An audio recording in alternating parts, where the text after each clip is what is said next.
سلام سلام کمسک الختام. آیا می دانید کیست شفاعتگر برای شما در روز قیامت؟ به نام آنی که جان آفرید.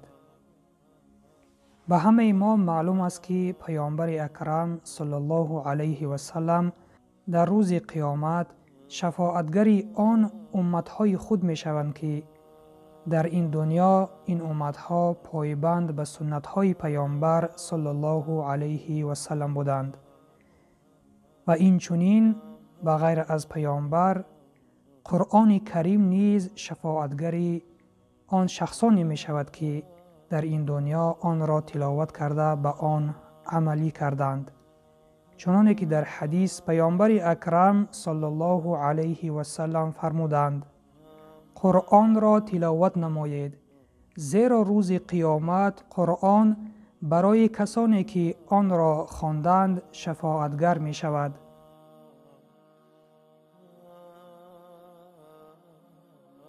پس شنونده عزیز، با پیروی سنت های پیامبر صلی الله علیه و سلم و خواندن قرآن کریم، تلاوت کردن قرآن کریم در شب و روز، برای خود شفاعتگر را در روز قیامت آماده بکنیم و سلام بر آن شخصانی که راه هدایت را پیش گرفتند.